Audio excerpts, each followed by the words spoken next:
Okay, this is the follow-up to my first video that I put out about my algo strategy, how to read them with fib and stuff. But almost all the examples I showed you there were all about algos going long. Um, Here I'll show you what happens if you're looking for an algo that's going short. The strategy is the exact same. So it's the exact same, just in reverse. Okay, so I made a comment yesterday about how when we got this pivot down here, I knew that it was most likely A, probably the bottom, which is why I loaded up down here, and um, how I knew these pivots were going to be here. Now, how did I know that? So we know that the algo strategy, if they're going long, is that price comes down and the algorithm starts buying at the 50 and defends at 65, right? Targets at negative 23.6 and 61.8, negative 61.8, and negative 100, right? Okay, so that's if they're going long.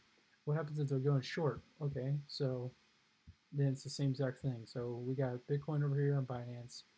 I probably should be doing this with Coinbase actually, but let's do it for Binance. Tell that right now. So same thing reverse. So swing high, swing low. What happens here? Okay, algo breaks. Well, wait a second. It looks like a five-way structure. Go here. Algo fails. Well, it's okay. So if we know this whole thing, if there's not algo right here, okay, well, let's see if there's a micro algo in here. You know what I mean? So swing high, swing low. Let's see here. Two tick, to the tick, and look at that. So, okay, so they bought here, right? And then they're targeting the negative 23.6 as their first target.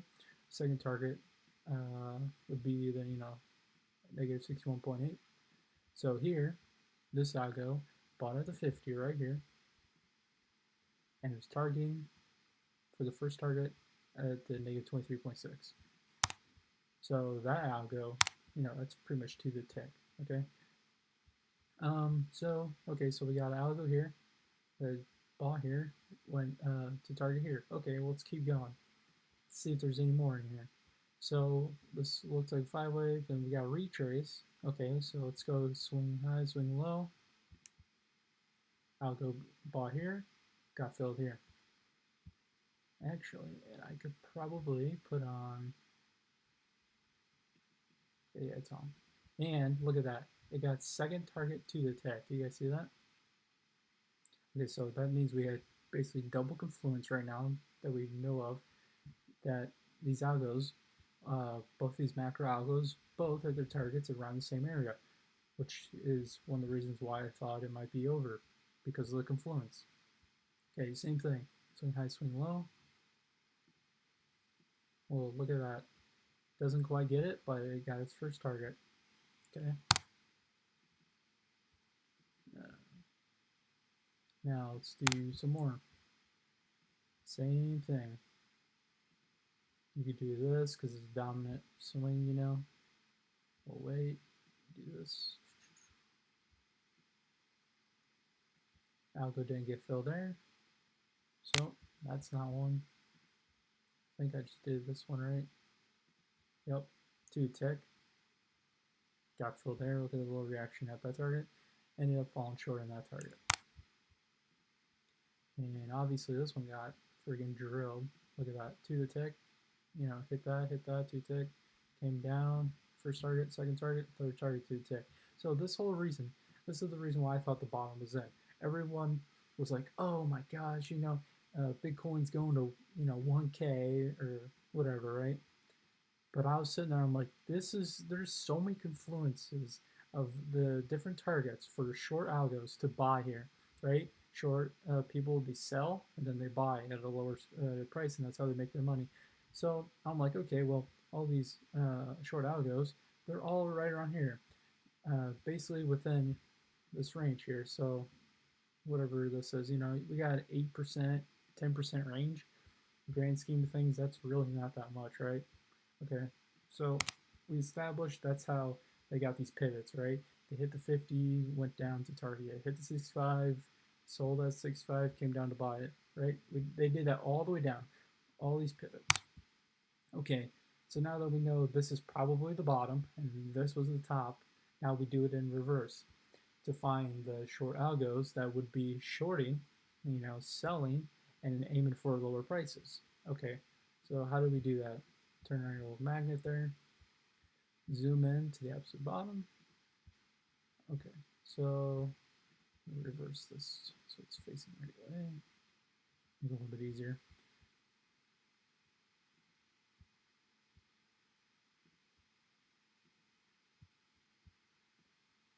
Why is that broken?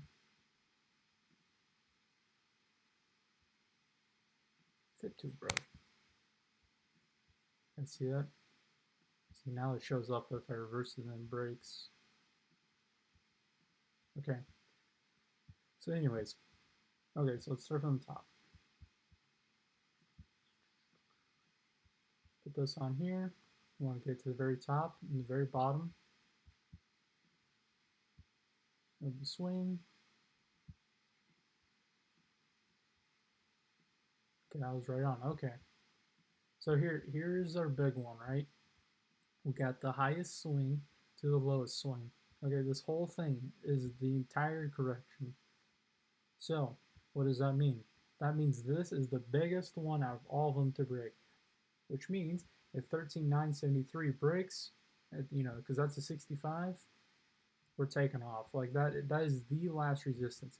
Anything after that is just child's play, to be quite honest. If you think we're going to double top here, I'm sorry to tell you, but we're not going to. This 65 breaks the biggest algo of all of them that's been in these massive swings. I can go over to Phoenix and show you that. But the biggest algo that's been in here is pulling off these big moves. Well, that's going to be the last one to break. Break that 65, he stopped out or whatever.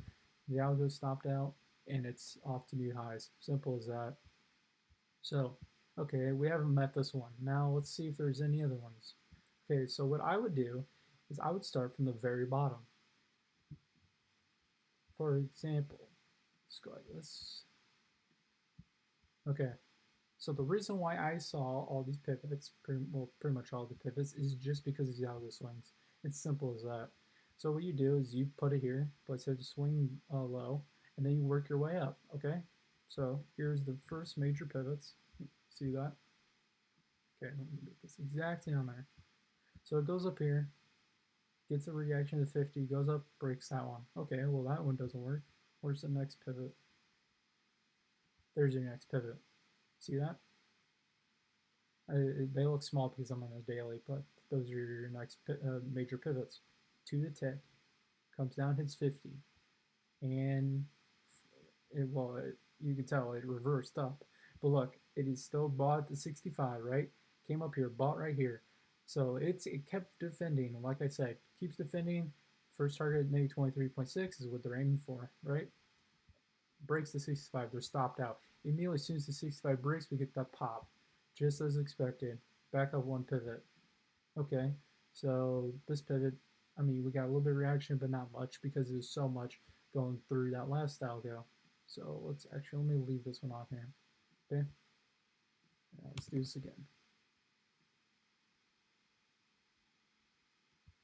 Okay, back up one pivot, like I said. Okay, now this one, I would have been thinking, okay, well here's this 50 and the 618. There might be a reaction here. Keyword might. It turns out that this one is holding down the market so much because we got this. I mean, you can call it triangle, same triangle, really whatever you want to call it. We got a tightening in the range, and we broke the 65, and we broke the triangle at the same exact time. We were going to have a big pop. Okay, so this one didn't really do much. We got stopped out. Okay, back up a pivot. Oh, well, would you look at that? Notice how this 50 was right over where the last 65 was. Interesting. It'd be a confluence spot. Goes up, hits a 61.2 to tick, goes down, comes back up 65, pushes back down, goes up, breaks the 65. Right there when it breaks the 65, would have been my first sign that we're probably going to go higher. Okay, so break 65 comes down, reloads, and boom, we get the pop. Go back another major pivot. Okay, 52 to tick. So did you notice that? Let's come back here. So right here, see how it broke the 65? Most of you guys are probably like, well, it broke the 65, then they're stopped out, right? Well, go back one pivot to double check. Nope, it's just another algo buying right at the 52 tick. See? So it's waves within waves and algos on different time frames from different major pivots depending on when they bought and sold, right? Okay, so we got this one. Nailed that one right to the 50. So we got this whole thing. We established why these stopped. We established why these stopped. This one could have been far on the 618. That's more likely just an Elliott wave fib relation there. Okay, let's do this again. Same stuff. Swing low, swing high. Okay, let's come over here. Well, what happens there? You see that? Let me get rid of that. See? I was actually completely wrong saying it's Elliott wave. Nope, it was it was just the algos, literally. Bought the 65, nice reaction, popped it, broke that 65, and look at the reaction. So it kept moving. As soon as it broke 65, then that just gave us all the steam up until the next major pivot, which would have been right here. Okay, well, look at that confluence we just had. We had the 65 from this pivot, and now we got the 50 as well. So that was a major spot of resistance.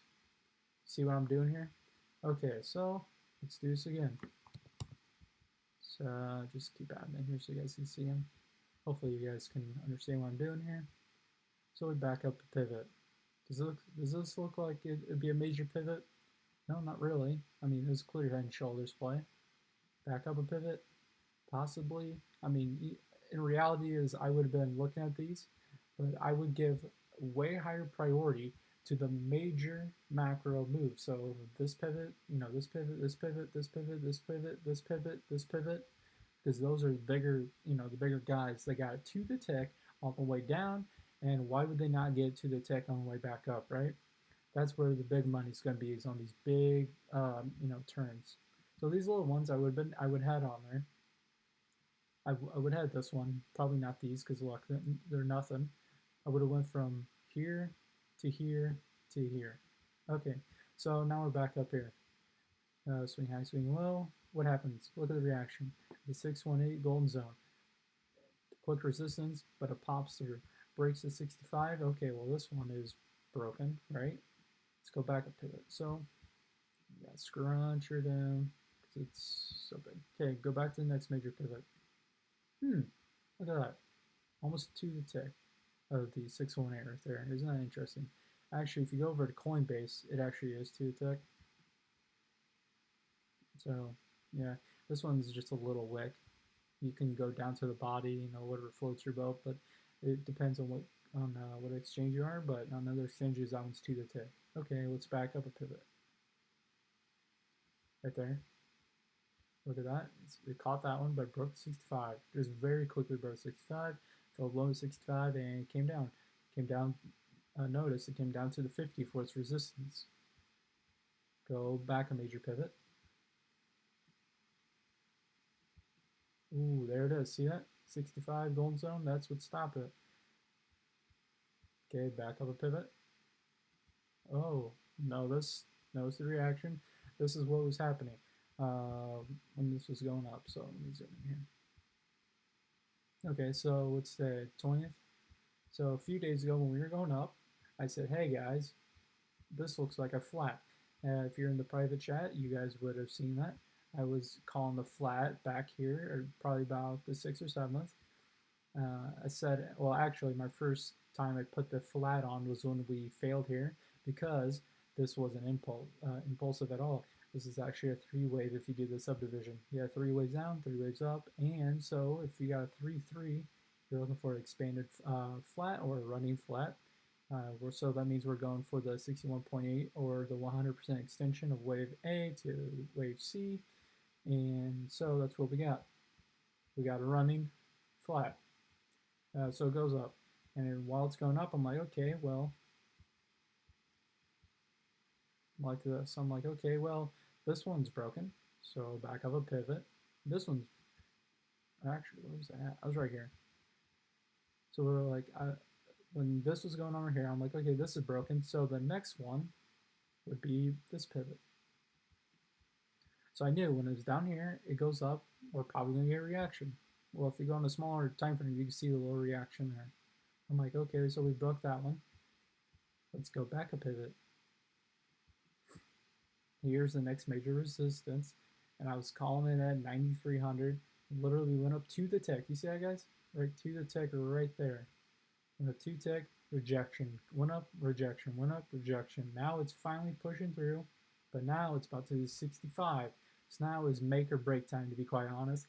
And if you go over to TensorFlow charts that I use, I post those. They show the volume and the bigger orders, and they put them on a chart. Makes it really easy to read. Right now, there's barely any volume, to be quite honest, bullish volume, but there is some on other exchanges, but there are a lot of shorts lined up. Okay, rank completed. Let's go back in our pivot. So now we're going to be projecting into what will happen in the future. I'm not saying what could, I'm saying what will happen, to be quite clear. So let's make sure this one's set here. Because why would anything change? It went up, and when it's coming down, all these shorts and longs, to be exact, I mean, you can go in here and find the long algos, but all the short algos were to the tick. I mean, every single one of these waves, like no joke. So why would it be any different? So here's our next resistance. Well, notice how we are right in that zone right here. So you went up, hit the first zone, came down, and now we're going into the second zone. The first zone is still not broken, the second zone is not broken. Okay, so this is heavy resistance, clearly. Go back a pivot. Oh, wait a second. Here's our 10K. So what does that mean? That means if we broke that last one, so if you break, go back here. If we break this 65 at 9626, that means I can expect a decent run. I mean, it doesn't have to be very quick, but we're going to expect to move to, 1075. But 1075 is probably not going to be as strong because these aren't that major pivots. This is a major pivot right here. So, 10.2 or 10.4 is our next major resistance after the 9,600 breaks. Okay, so now what's this? This is a major pivot. These are just, minor pivots. That's a major pivot, that's a major pivot, but these little ones are minors. So we go from here to the next major one. So this one is going to be huge. If we can break this 9K range, we're going to 10K, simple as that. Most likely, obviously, but they don't have to. It doesn't have to hit on this trip. It can go up and roll over at 10K at my 10.2 range. It could roll over. We buy the 50 and 618 of the retrace. The long algos would be in, eating that sucker up, and then we take off. If we take off then or now, it doesn't matter. These are always going to be here until they're broken. So we're going to have a resistance around 10.2, 10.4. Break the 65 up here at 10.8. We make a quick trip up to 11.8. Break 12.2 or 12.3. Then now we're talking. Now we're talking. This is a completely different ball game. So it breaks that. If it breaks this area, well, I mean, as far as I'm concerned, as soon as you break 10K, it'll be a quick trip to 11. Break 11, quick trip to 13. If you break 13.8, actually, let me make sure it's right on there. You guys would have to go there and make sure these are directly on, but it's pretty close. You get the point. If you break 13.981, which is the 65, there is no more major pivots. Because this was Bitcoin's all-time high, right? There is no major pivots. So remember, when the 65 is broken, so when this 65 is broken, this algo that's going short flips long, which is what catches this. When this algo is broken, flips long, goes up, which is what caught that. When this algo is broken, it goes, when this 65 is broken, which it did here, this algo flips long. Okay, so that's what's going to happen. It's going to go up here, probably 10.2, 10.4, and assuming assuming that we have enough bullish pressure, but this looks very extended. This looks like a 1, 2, 1, 2, 3, 4, 5, and then flat, running flat into the fifth, and for the one wave, and then back down. So what I'm saying is going to happen, 10, 2, 10, 4, this is going to go up here. We're going to get this kicker in the fifth, and there's not much, not much fuel left. You guys have seen how long this has taken. It's not that crazy of a move. It's just been a whole bunch of big orders um, that I've been calling out. That's been getting filled and just been propping up the market. So it goes up here, 10.4, 10.2. It's probably going to hit up this resistance. I mean, look at this nice resistance right here, right at 10K. I mean, it all depends, right? Or it can go up here to 11,000. But ideally, what I'd be looking for is anything in these golden zones is resistance until broken. So this 6.5 is broken, so that algo that was sitting there is now going to be long. So it goes up here, and it will come down. This algo will be buying at the 65 of that move down. Okay, so it goes up, comes down. That algo will be buying in, wherever 65 or 61% is. You start buying 50, defend to 65. It goes up eventually, it might go down and come back up. If the 65 is broken, then that algo flips long. The 65 is broken, that algo goes long. That 65 breaks. Well, wait a second. If this 65 breaks, that means all the short algorithms, there's to the tick all the way down and to the tick all the way up here, have now all flipped long. At least for the short term, until they're stopped out going long, then they'll flip short, of course, if they're on a smaller time frame as well. But for the macro ones on the daily chart that have been to the tick down and to the tick up, if this one's broken, this is the last one. To be clear, this is the last major short macro, um, you know, algorithm that's going to be selling here and waiting for this. Okay, so I mean, look at all these targets. All these short algos are all right down here. I mean, we even got one at negative $745. That algo seems to be wanting to push it to zero, but obviously it's got no motions. It's just buying off a fib, obviously. But so, anyways, we break this level here. It's moon time, to be quite honest. Like, who screw the Elliott wave? I mean, I'll be there doing that. But you break this level, I mean, that will be the major level. The biggest money in the short algos will be there. That will be the hardest, most likely. Now, if we get new money to come in, if it goes up, comes down, and all the algorithms that were here in here that got stopped and going long, buy down here, and we got enough bullish volume to blow through the big short macro algo sitting right in this golden zone. I mean, where do you want to put it? I can go over FinX, you can figure that out where the next algo targets are and where the fib and Elliott wave targets are or what have you. It really doesn't matter because we saw from this run here, I mean, this is straight up. How are you going to count that? Like, I mean, you go in here, you could do your fib. Here, let's take that. You can go in here and take your fib, swing high, swing low. Oh, look at that, to the tick. It's almost like there's an algo in there. To the tick, goes up. Okay, well, so you guys get my point. That's basically straight up. Okay. Personally, what I think is going to happen, since there's more organic volume in the market, means less manipulation overall. So which means a whale can't make as big of a dent as he could have back here, because the ratio of how big how much Bitcoin he has compared to everyone else is less. Okay, so that's my rant, but yeah, that's basically how you read short algos, and long algos are the exact same thing, just in reverse. Okay, um, yeah, that's basically it. So I would keep this chart. Well, personally, if I were you, I would just go through them so you understand it. But you take swing low and go back each pivot, and you saw how these were all major pivots. That was pretty obvious just from the swing, the fibs. They were all two tick, and now they come up here and they were two tick again. So yeah, I would put this chart somewhere, have it saved, have a screenshot of it, whatever, but have all these to the tick of their pivots, of the ones that haven't been broken yet, obviously. So you're looking at these three here. But that's basically the gist of it. We only got three more macro algos to go on the short side before it's absolute moon city. So yeah, hopefully this helps you guys. If you got any more questions, you can just message me again like the last time. But yep, that's basically just it. Okay.